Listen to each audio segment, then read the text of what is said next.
Tonight, our community mourns a fallen officer. He's probably one of the most respected SWAT officers in the country. On a day where fellow officers pay tribute for the first time, we hear from family. We're going to miss him. And with funeral arrangements now set, tonight we pay tribute to the life and legacy of Officer Fred Thornton. WCNC TV, Charlotte. This is Carolina's News Channel.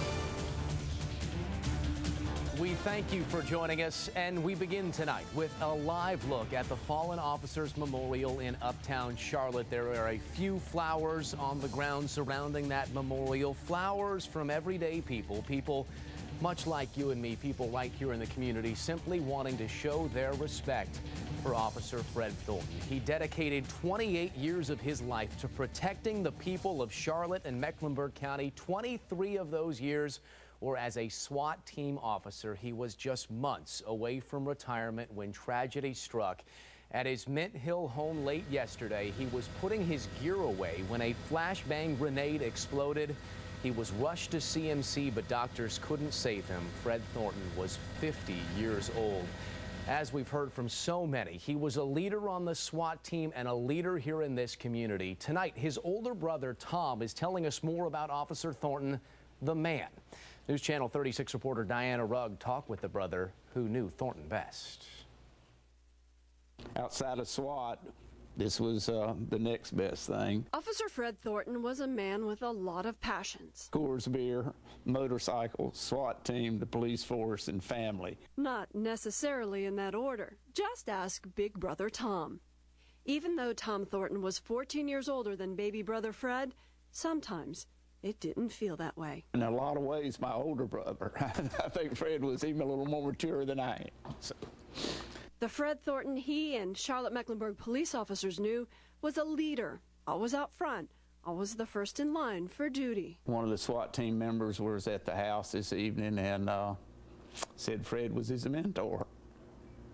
Excuse me. And mine too. Like the way Fred Thornton always traveled with Carolina's Medical Center Med 1 unit, including to Mississippi after Hurricane Katrina, or the way he worked Panther games every season, or how he couldn't wait to get back to work after injuring a knee while trying to stop a runaway car last summer. Getting back on the SWAT team, that was the main goal, absolutely. Or the way he was just a little brother, a big brother, could look up to. My brother. And if you really need something, Fred was there. Irreplaceable as an officer and a friend. We're going to miss him. And I'm sure a lot of people will. Sure will.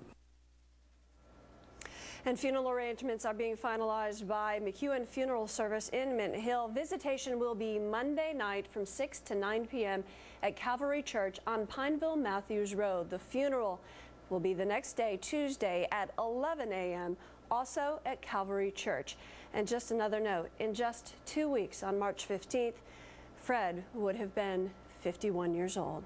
Live in the newsroom, Diana Rugg, News Channel 36. So hard to hear as so many of us thinking about that family tonight. Police officers showed a sign of solidarity earlier today. We stopped by the Charlotte Museum of History where CMPD was holding a family day. You saw just a moment ago officers placing some black ribbons over their badges, and there was that memorial there with Officer Thornton's picture with so many of the officers that he knew so well on hand as well.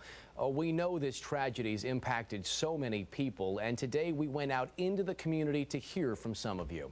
A News Channel 36 reporter Richard Devane found one neighbor in particular who heard the explosion, and he continues our team coverage now from Mint Hill.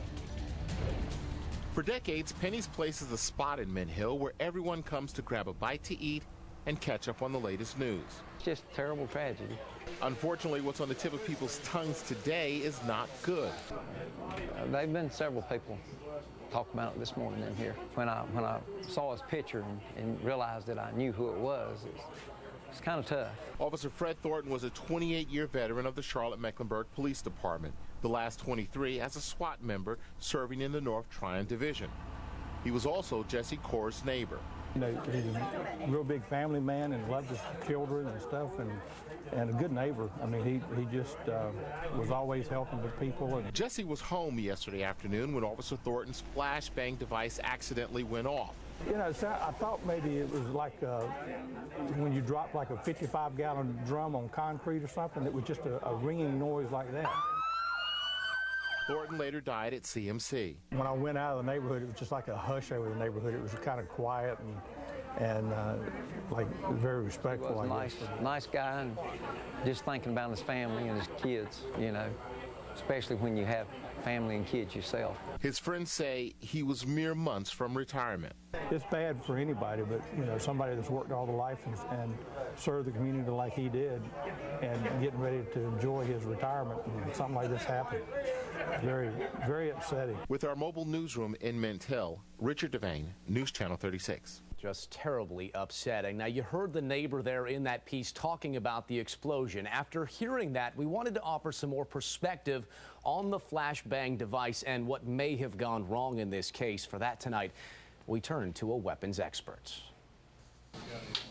Longtime Army soldier Roger Askew knows weapons. He works at Hyatt Gun Shop. He also knew fallen officer Fred Thornton. He's probably one of the most respected SWAT officers in the country. I mean, 2 decades plus on a SWAT team, that's pretty much unheard of. The flashbang that killed Officer Thornton, it's the kind of device used routinely by SWAT teams to distract and to take down suspects. And it lessens the possibility of having to have a casualty, especially an innocent. It's meant to save lives, not to take them. Like a grenade, the flashbang detonates, but unlike a grenade, it shouldn't fragment and shouldn't create shrapnel. It doesn't throw steel shards out like a hand grenade. While it's meant not to kill, it's still filled with explosives, and from point-blank range, that flashbang could still pack a violent punch. Anytime that you have that type of explosive force that close to the body, you know, it's going to do some damage. I mean, that energy is going somewhere. Obviously, it will be investigated. We'll certainly learn more in the coming days about what went wrong.